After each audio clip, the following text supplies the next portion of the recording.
is Cheryl Erickson, and I'm the Indigenous focused ECE instructor with Louis Riel Vocational College. Today's video will be a summary of Chapter 10 in your text, Morrison. The course is Early Learning and Childcare Overview. Please ensure that you are reading Chapter 10, as this video is not a replacement for your chapter readings. So today we will be discussing the preschool years and school readiness and readiness for life in Chapter 10. And so why is preschool so important these days? What's changed over the last few years that has put so much focus on the need for preschool education in young children? And one of the biggest forces in this change has been politicians really promoting the need for early learning education to help children be successful in life. And so what we are finding is there's that push for better quality care, as well as parents are really pushing for quality care for their children. So parents are using childcare programs and preschool programs more now than have ever has been before, and that's because we have dual income parents, and so both parents working or out in the workforce and needing care for their children.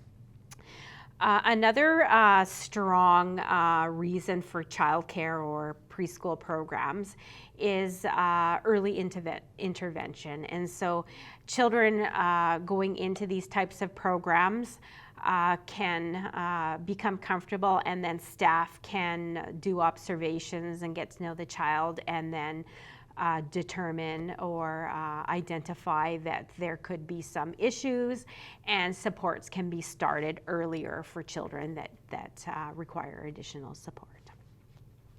So some other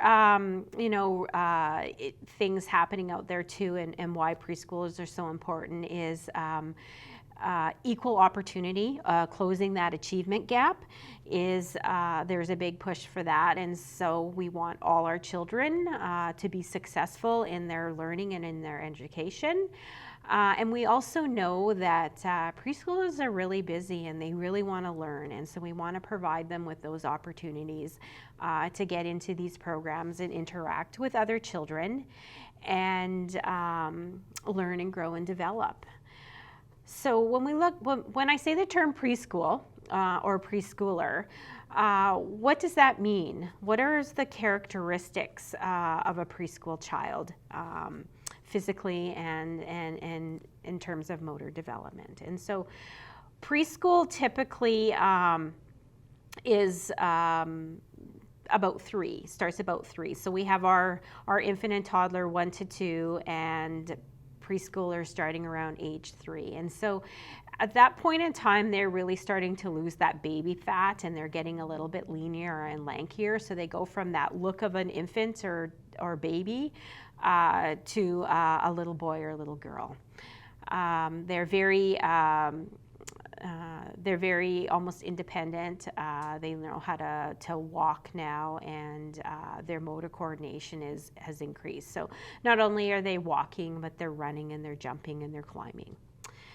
And they're very busy. They're involved in hands-on active learning within their environment.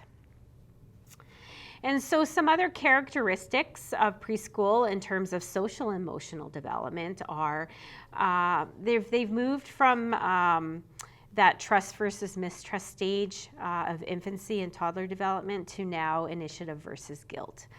And so they're more independent. They're wanting to participate in life and school activities. They want to be involved. They're developing those critical thinking skills. They're starting to develop those self-regulation skills and executive function skills.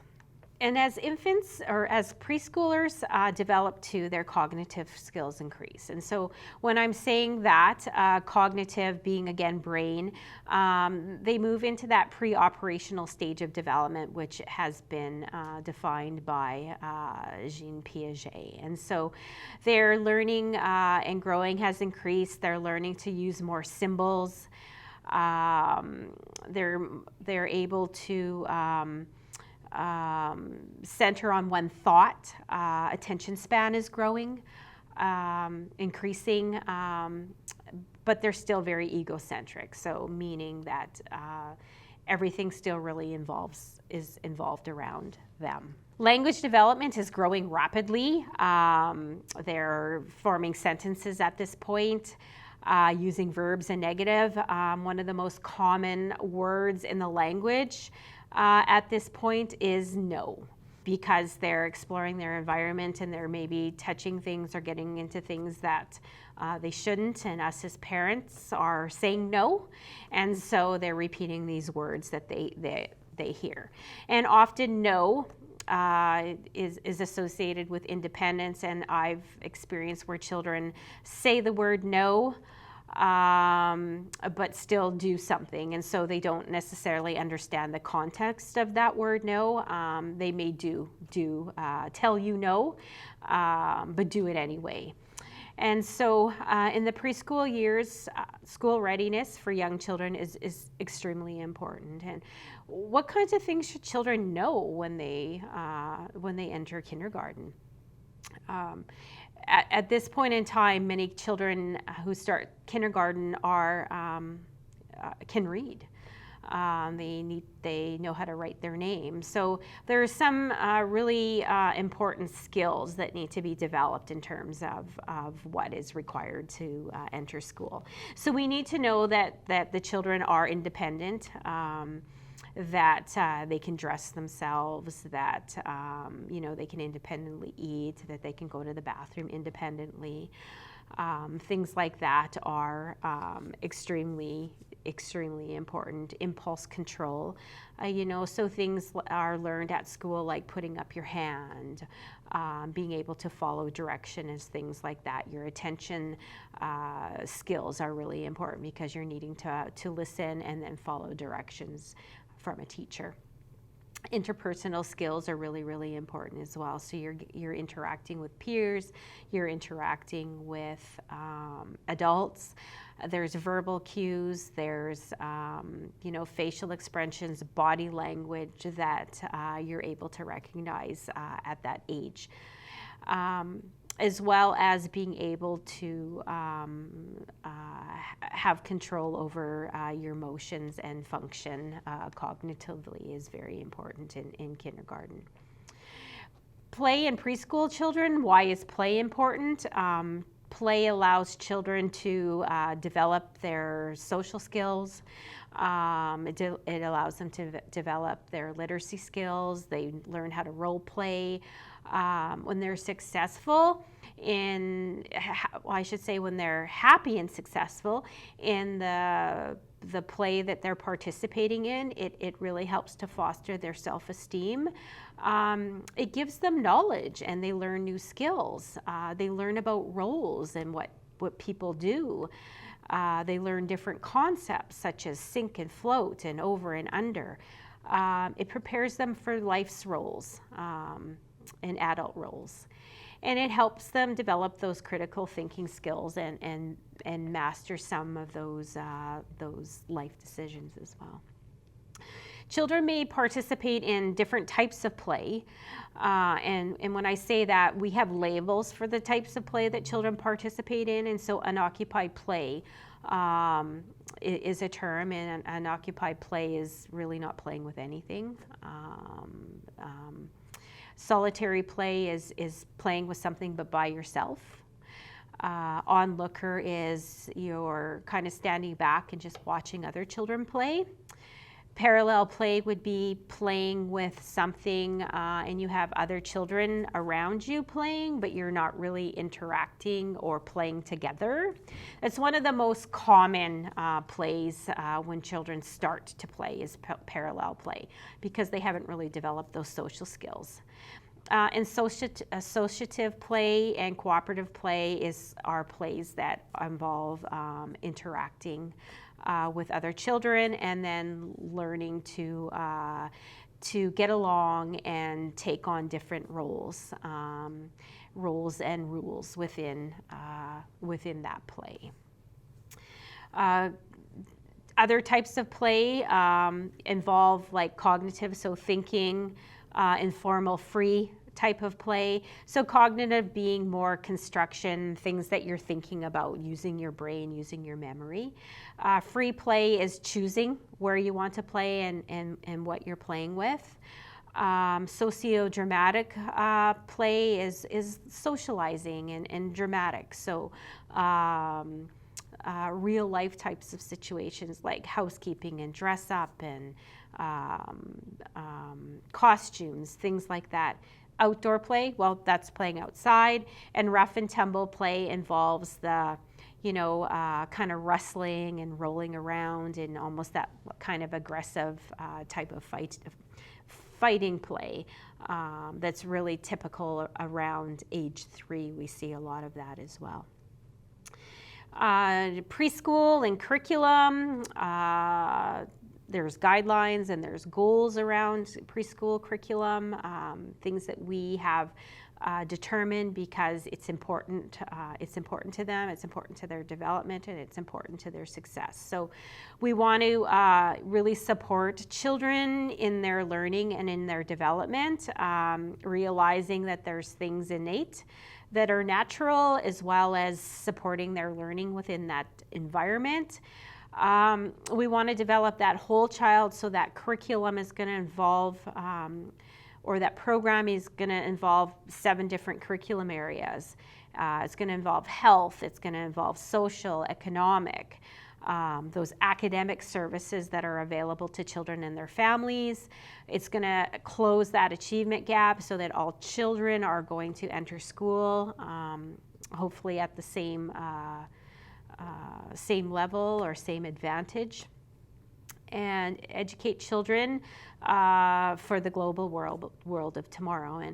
And I don't know if I might have said this before in previous chapters, but we're really preparing children for the future and the jobs of the future that right now we're not even really sure what those jobs of the future will be, but we do know that we want our children to be successful in that.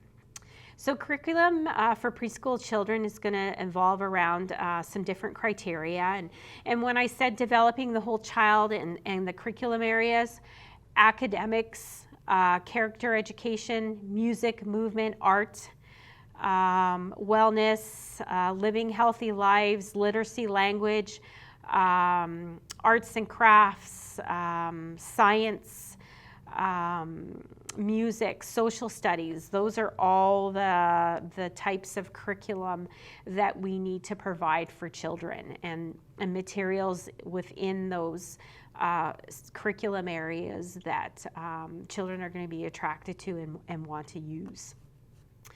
So for the future of preschool, what do we want to see? What do we hope to see? So one of the things that we advocate for here in Manitoba and would love to see funded in Manitoba is universal preschool. And not just nursery school for a half a day, for a few days a week, but full-time programs. The dynamics have changed so much for children, and now kindergarten is moving from half a day to full day because we know the importance of education and preparing children. Why not allow families to freely access high quality preschool programs for their child? It's going to be so helpful in terms of preparing that child, but also identifying, early early identifying needs that can be addressed prior to school. So let's help and support that child before they hit the school system. And again, then they can start on level playing field as well. Do we have rigorous academic standards? What are those standards? Do we need to still look at individual learning and how we can accommodate individual learners to these standards? Because not all children learn the same way. So do those standards need to be adjusted because they're too rigorous for the children? High quality teachers is a huge issue. So we need to have more opportunities for staff to achieve greater education, to continue further education, and that be funded and supported as well. So what are the avenues that we can look at to achieve that goal? Increased funding is going to be many of the avenues that we need. We need to advocate as a profession, work with the Manitoba Childcare Association, Early Learning Childcare in Manitoba. Those are the associations right now that fund our programs and support our programs. So we need to bring these criteria to their attention. And hopefully that's what we will see in the future. So that concludes Chapter 10 of Early Learning and Childcare Overview for today. Please see your instructor if you have any questions or need further clarification. Also check in with your instructor to ensure that you haven't missed any handouts or assignments pertaining to Chapter 10.